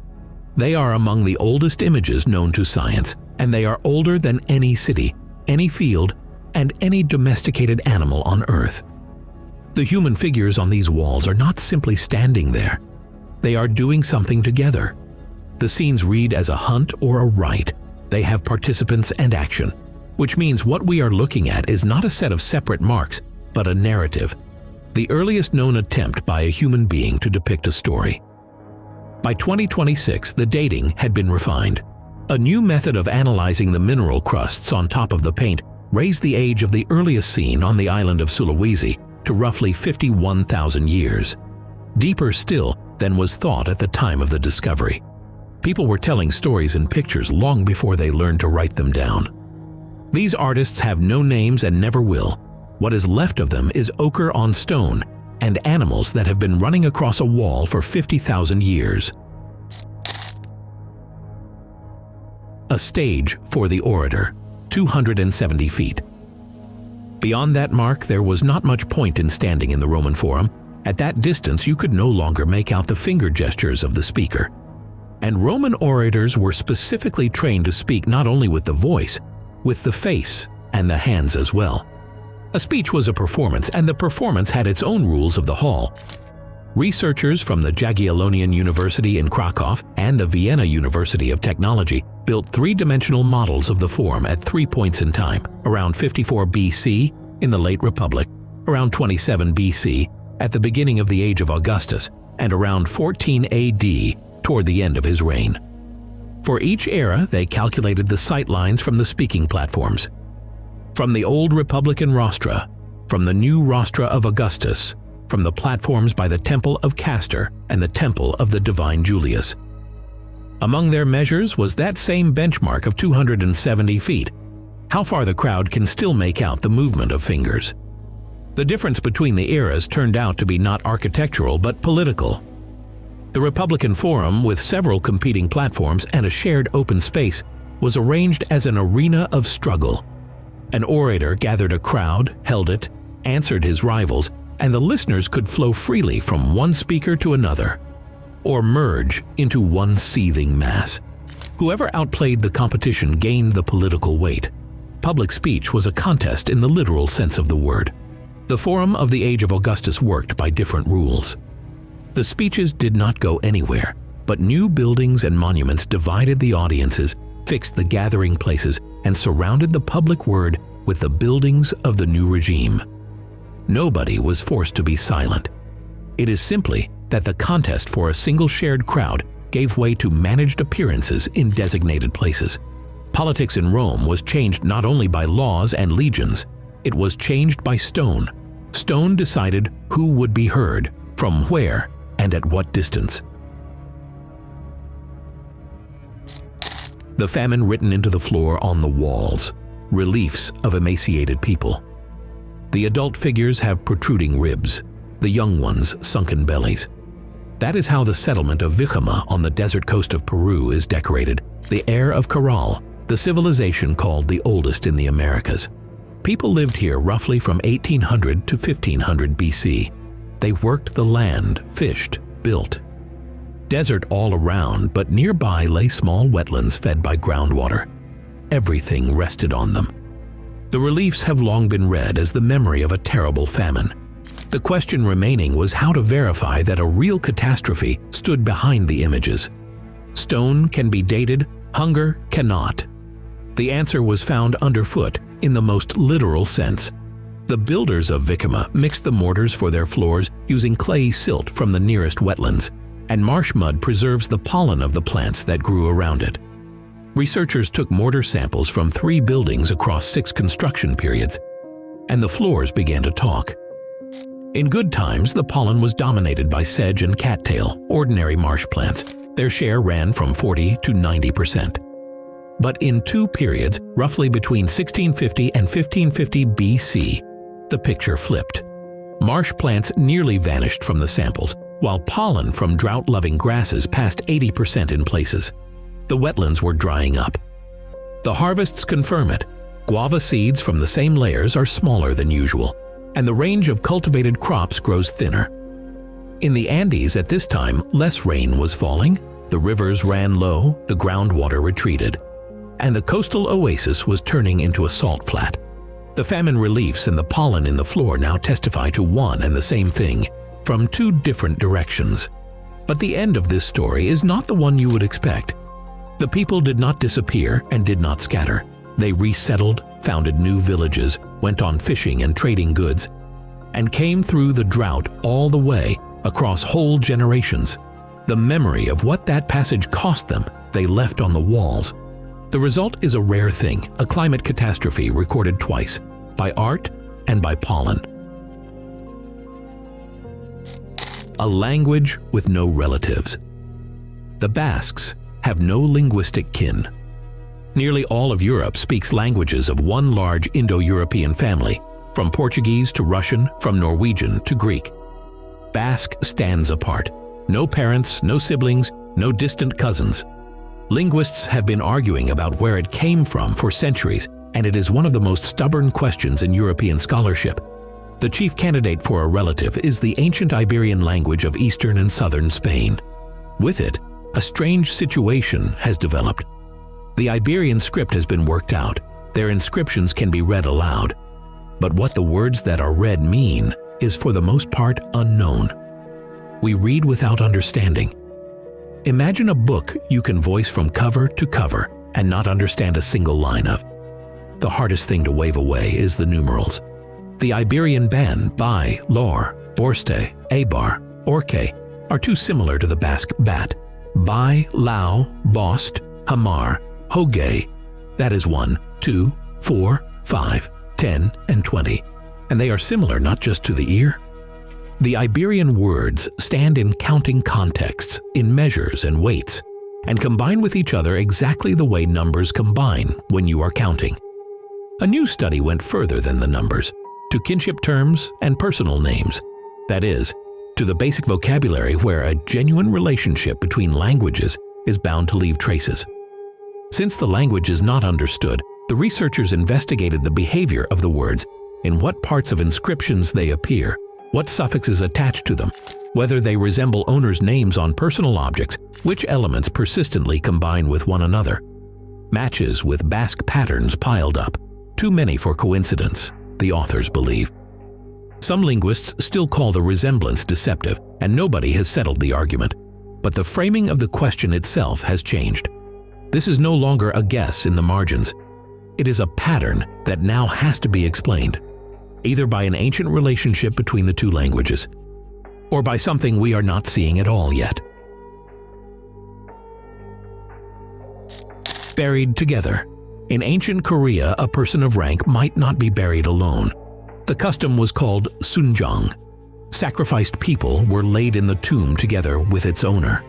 This was done in the kingdom of Silla in the era of the Three Kingdoms. And it is not a legend, but a documented burial practice. In southeastern Korea, in the Imdong-joyang burial complex, there are dozens of such graves. All of them belong to the 4th through 6th centuries AD and were built within roughly a single century. The owners and the sacrificed lie in the same tombs. One main question hung over the excavations for years. What were these people to one another? Geneticists read the DNA of 78 individuals from 44 graves. A dense network of kinship emerged. 11 pairs of closest relatives, 23 pairs of second-degree relatives, another 20 pairs of distant ones.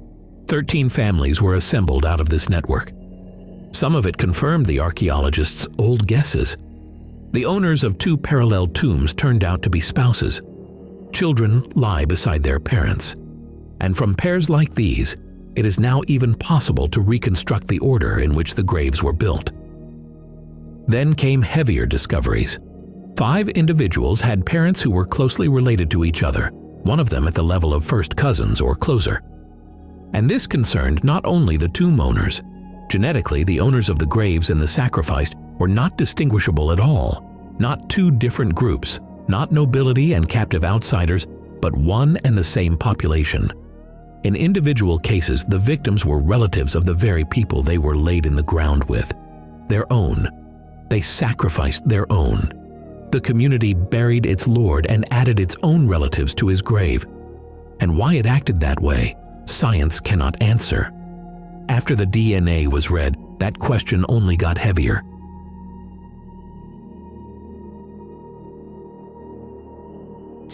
The well that was not a well. The team was digging where it had already found ancient graves and ran into a well. For Saqqara, Egypt's giant ancient cemetery, that is an ordinary story. The Egyptian-Japanese expedition first recorded it exactly that way, a well, until it became clear that water had nothing to do with it. A vertical shaft went down toward a burial chamber, and there was more. 4 tombs opened up nearby, some built of mud brick, some cut directly into the rock. Their age, more than 4,600 years. the time of the builders of the Great Pyramids, and on top of them another 10 burials were added, about 3,200 years old. Between the one group and the other lie almost 15 centuries. Saqqara served continuously as a cemetery for longer than many modern nations have existed, and all that time people went on bringing their dead to it. The expedition also cleared a Greco-Roman catacomb. Inside were mummified remains and the objects placed with the dead: pottery, bird cages, glass drinking cups. Ordinary domestic items. In a place like that, they look stranger than gold. The team intends to come back. The sand of Saqqara gives up its finds slowly and clearly has not given up everything. Whose names the owners of the 4 most ancient tombs bore has not been read yet. These people lie in their chambers, nameless. Figurines from 3 countries. 7,000 stone towers, and figurines that fit in the palm of your hand. Bronze Age. Sardinia is known for its nuraga, the round towers that still stand all over the island. But the same culture also produced objects of the opposite scale: bronzetti, cast bronze, figurines of warriors, boats, and animals. They were left in sanctuaries, most often by sacred water, as offerings. For centuries, nobody could say where that bronze came from. And the question is not a technical one at all. Where it's or answer it, and you learn what the society was like. Did the island live on its own metal, or sit on imported metal? Did it trade with the world or stew in its own juice? A team from institutes in Germany, Denmark, and Italy sampled 48 bronzetti and 3 copper ingots, mostly from the island's main sanctuaries. All the objects date to the late Nuragic period, the beginning of the 1st millennium BC. Determining the source of the metal is hard. By lead isotopes, Sardinian ores are easy to confuse with Spanish ones, and lead added during remelting smudges the trace of the original copper. So several tests were applied at once: trace elements, isotopes of lead, copper, tin, and osmium. Each method narrowed the circle of suspects in its own way. The answer turned out to be unusually detailed. The copper is mostly local, from southwestern Sardinia, but part of the copper came from across the sea, from Iberia. Osmium confidently ruled out the Near East with its famous mines. And with the tin came a surprise. Sardinia has tin deposits of its own, but no local tin at all was found in the figurines, only imported. Exactly where it was brought from could not be established. On top of that, the composition shows that many of the figurines were remelted more than once. The metal lived longer than the objects made from it. So a horned warrior in a sanctuary could carry within him copper from 2 countries and tin from an unknown third. A sacred object the size of a palm was assembled from the metal of half the Mediterranean, and anyone who understood this read the message correctly. The island is no backwater on the edge of the map. The island is a player in the big game, and its elite can afford gifts brought from overseas. The weapon that arrived late. The bow came to North America when the Roman Colosseum had already been standing for almost 5 centuries. It sounds wrong.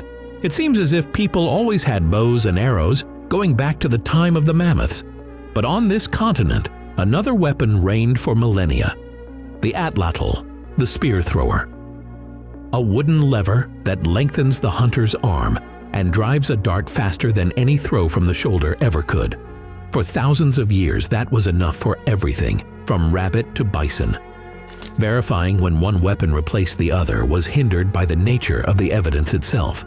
Wood rots. Bows, arrows, shafts, and spear throwers vanish from ordinary soil within a few centuries. What saved the day were the dry caves and rock shelters of the American West. Wood lies there for millennia. A team from several universities assembled a database of 140 radiocarbon dates on 136 surviving wooden implements, a sample stretching across almost 10,000 years. The model produced an unexpectedly clear result. The bow appears both in the north and in the south of the continent about 1,400 years ago, late, much later than is usually thought. From there, though, the paths diverge. In the south, in California, in the southwest, in northern Mexico, the bow swept the spear thrower away quickly and almost completely. More accurate, longer range, faster to shoot, handier in an ambush and in a fight. There was a total changeover of weapons, with no nostalgia for the old one. In the north, the picture is different. There, the bow and the spear thrower lived side by side for more than 1,000 years. The old weapon apparently remained better for certain seasons, conditions, and kinds of hunting, and it was kept in the household alongside the new one, the way you keep an axe next to a saw.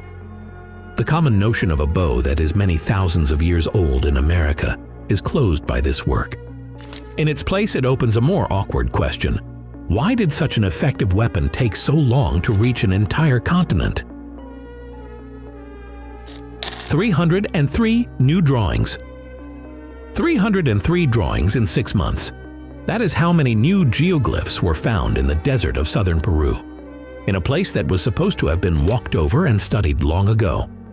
The Nazca lines have been discussed for almost 100 years, but there has never been a pace of discovery like this here. The secret is artificial intelligence. A group led by the archaeologist Masato Sakai taught a model to look for geoglyphs on satellite images. According to Sakai himself, the traditional search method was slow and carried the risk that some of the drawings would simply be overlooked. The machine, on the other hand, picked out barely visible lines 20 times faster than a human being. Every find was then checked on site, on foot across the desert, and the map of the distribution of the drawings became more complete than ever before. Among the new images are llamas, human-like figures, and orcas with blades in their fins. The combination is not accidental. On the pottery of the Nazca culture, there are scenes in which orcas with knives cut off human heads, a symbol linked to sacrifice. Some of the newly discovered figures are smaller and older than the giants already known. The Nazca themselves lived here roughly from 200 BC to 600 AD and traced pictures on the desert ground that can only be seen whole from a bird's eye view. Why remains the main question of these places. The theory of the spiritual significance of the lines has been neither proven nor disproven by anyone. Now it has 303 more arguments. What remains is to work out which direction those arguments point. The city with no palace. No palace has been found in this city. There are no giant statues of rulers. There are no tombs stuffed with gold. And yet Mohenjo-Daro is one of the main cities of the Harappan civilization in the Indus Valley, flourishing roughly from 2600 to 1900 BC. Straight streets, brick drains, public buildings, urban amenities, hundreds of dwellings. By every familiar standard, a powerful lord should have been sitting here. There is no trace of a lord. Usually, the larger an ancient city, the more visible the stratification within it. Some have mansions, some have hovels. In Mohenjo-Daro, archaeologists had long been struck by the opposite. The houses are suspiciously similar in size. Researchers from York and Cambridge decided to turn that impression into a number. Using the old excavation reports, they calculated the Gini coefficient for living areas, the standard measure of inequality. It works simply. 0 means that all the houses in the city are identical. 1 means that all the housing belongs to a single owner and everyone else got nothing. Mohenjo-Daro as a whole came out at 0.44. For comparison, Knossos on Crete, 0.86, Palenque among the Maya, 0.75. The cities of Mesopotamia of the same period, Ur and Ugarit, above 0.6. But the most interesting part is the dynamics. In one excavated quarter, it was possible to sort the buildings by era. Around 2500 BC, inequality of living areas there held at the level of 0.39. By 2100, it had fallen to 0.23. And that is already the level of societies archaeologists call egalitarian, societies without pronounced rich and poor. Importantly, this was not equality in poverty, where everyone shares in the shrinking. It was growing and becoming more complex. Brick drains ran through ordinary quarters, not only past the wealthy ones. Seals and standard weights, the instruments of trade, are scattered across the entire settlement rather than concentrated around some court. Access to urban infrastructure expanded over time. We are used to economic growth pulling a society apart. The rich get rich faster. Mohenjo-Daro moved in the opposite direction. It grew and leveled out at the same time. How a giant city with no visible rulers was governed, the excavations have still not shown. Teeth from a mass grave. The chain of evidence was missing its key link. The plague of Justinian, the first known plague pandemic, broke out in 541 and rolled over the world in waves for another 2 centuries, until roughly 750. The chronicles even name a starting point, the city of Pelusium in northern Egypt, from which the disease spread through the Eastern Roman Empire, the Mediterranean, and the Near East. But there was an inconsistency in this story. The pathogen's DNA had been found in the remains of victims in Europe, thousands of miles from the source, and near the place where it all began, not once. The missing link was found in Jordan, in Jerash, ancient Gerasa. There, in the abandoned rooms of an old hippodrome, an arena for chariot races, lay a mass grave. More than 200 people, buried roughly between 550 and 660. A structure built for festivity and excitement had become a cemetery. The scale of the burial shows that people were being buried quickly and in numbers. The way a city behaves during a pestilence, identifying plague from bones is almost impossible. It leaves no traces on the skeleton. So the work was done with teeth. Dental pulp is threaded with blood vessels. And if the plague bacillus was in a person's blood before death, fragments of its DNA can lie inside a tooth for 1,500 years. They proceeded in 2 steps. First, the samples were screened for protein traces of the pathogen. Then the ancient DNA was read in the ones selected. The genome of the plague bacillus was reconstructed for 5 individuals. All 5 are almost indistinguishable from one another and fall into the same branch as other first pandemic samples from Europe. This is the first genetic confirmation of the Justinianic plague in the eastern Mediterranean. And Jerash lies only 200 miles from Pelusium, where the chroniclers first recorded the disease. Written history and molecules have finally converged at one point on the map. How many lives the first pandemic took worldwide over 2 centuries, historians still argue. The figures in different estimates differ several times over. Coffins. On sheer cliffs. Coffins hang on a cliff, not in a cave at the foot of it, on a vertical wall 100 feet and in places many hundreds of feet above the river. Each one is hollowed out of a single tree trunk. That is how burials were done in certain communities of southern China and Southeast Asia, and there are still arguments about how these coffins were raised up there at all. No ladders, no scaffolding, no fixings from that work have survived. Written sources connect the custom with the Bo people of southwestern China. After the era of the Ming dynasty, mentions of the Bo who hung coffins vanish from the chronicles. The people seem to dissolve. And yet communities that call themselves Bo live in Yunnan province today as well. The question asked itself, are these the same people, or is a name all that is left of the ancient masters of cliff burial? Geneticists read ancient DNA from the hanging burials of Yunnan and Guangxi and compared it with the DNA of present-day Bo, and along with that with ancient burials in wooden log coffins from northwestern Thailand. The answer came out clear. Yes, the same. Today's Bo carry a noticeable share of ancestry from the people who hung coffins on the cliffs. A people that vanished from written history had not vanished at all from living history. It simply stopped turning up in the chronicles. At the same time, the custom acquired a depth nobody had suspected. The ancient bearers of the tradition in southern China are genetically close to one another, and their roots lead back to the country's southeastern coast, to where the earliest hanging coffins appear around 1600 BC. Shared genetic components were found in the Thai groups with log coffins as well, which means that the similarity of rites 1,000 miles apart is not a coincidence of styles and not a wandering fashion, but the trace of real connections between peoples. People moved, intermarried, and carried the custom with them. For centuries, travelers looked at the coffins above the rivers and wondered who put them there.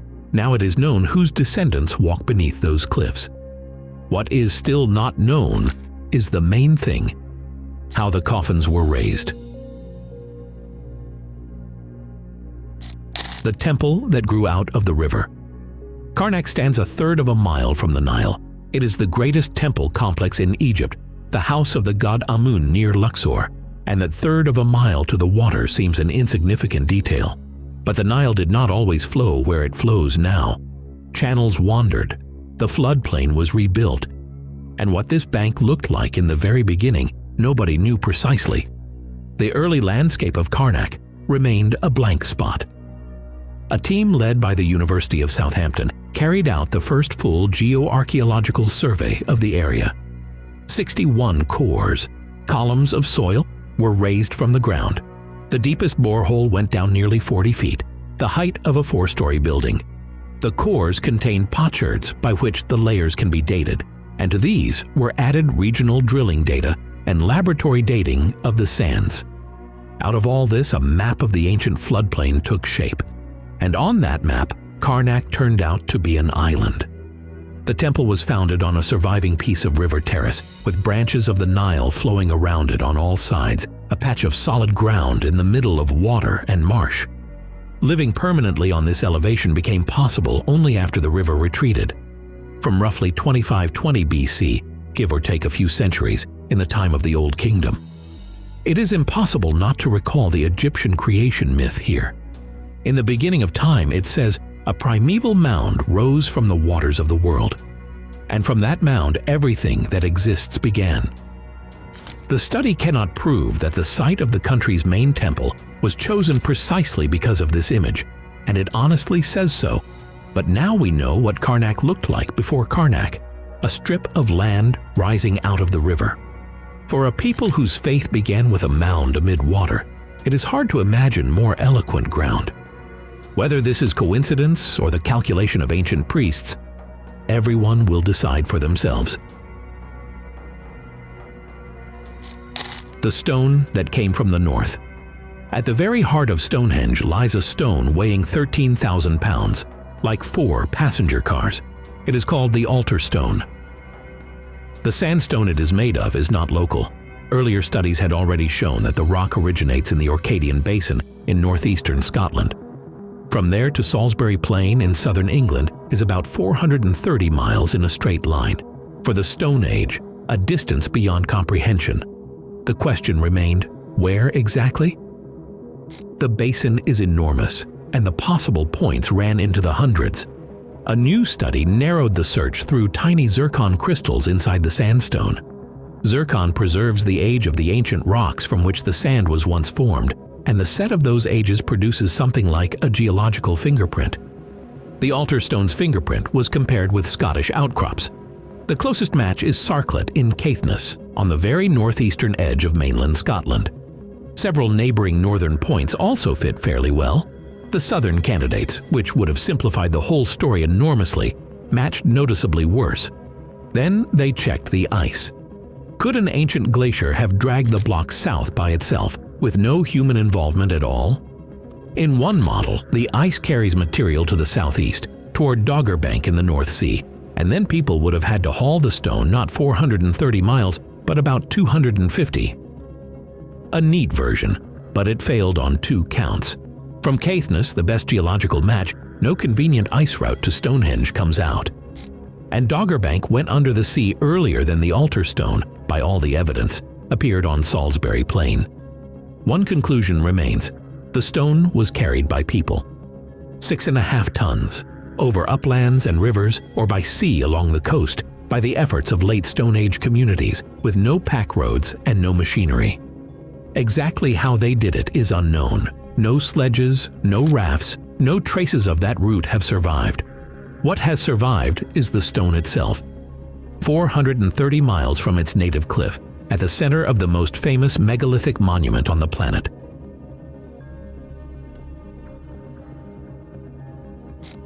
Surgery at the edge of the world. Here is the promised story. The high-altitude Ukok Plateau in the Altai in southern Siberia, a place where the winters are long and where the nearest doctor in our sense of the word was 2,500 years away. Here, in a burial of the Pazyryk culture, a woman's skull was found, the very one this episode began with. Her injury was terrible. The right temporal bone is pressed in by 1/4 to 1/3 of an inch. The joint connecting the lower jaw to the skull is destroyed. The jaw shifted, the ligament tore. With a break like that, you do not chew and you barely speak. In the mountains of the Iron Age, that is a death sentence. Slow death from exhaustion with the food stores full. Scientists at Novosibirsk State University put the skull through a CT scanner, and the first half of the story was told by the teeth. On the right, the damaged side, they are preserved surprisingly well. On the left, though, the molars are worn down, chipped, and bear signs of inflammation. That is what the jaw of a person who chewed on one side only for years looks like.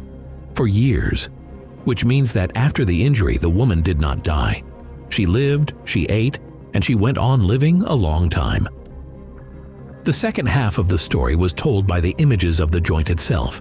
2 smooth drilled channels were discovered in the damaged bone. With the jaw closed, they converge at a right angle. Not random holes, but calculated geometry. Around the openings, the bone had had time to grow back, and that is possible in only one case. The drilling was done on a living person, and the patient survived. Traces of an elastic material were preserved inside the channels. Most likely animal tendon or horsehair. It appears that with this thread passed through the bone, the shattered joint was pulled together and held in place. Now put it all together. Somebody in a small community of nomads took a tool unknown to us and drilled through the temporal bone of a living person, twice, at a calculated angle next to major vessels and nerves, and touched nothing fatal. Without any anesthesia we would know about, without the slightest possibility of looking inside. Then a sinew was passed through the channels and the jaw was reassembled. And the operation gave the woman back the ability to eat and speak for years to come. An injury that was bound to kill turned into an injury you live with. What they drilled with, who held the instrument, and where that person knew the anatomy of the head from with such precision, nothing at all is known. Neither a name, nor an instrument, nor a second case like it has yet been found in the Pazyryk graves. All that is left is what is stronger than any guesswork. 2 channels at a right angle, and years of life after them. Write in the comments everything you think about these finds and discoveries of the past year, and subscribe to the TopFacts channel for compilations of the most incredible facts and videos from all over the internet. Thank you all very much for watching, and right now go watch our previous incredible episodes, which have already appeared on your screen.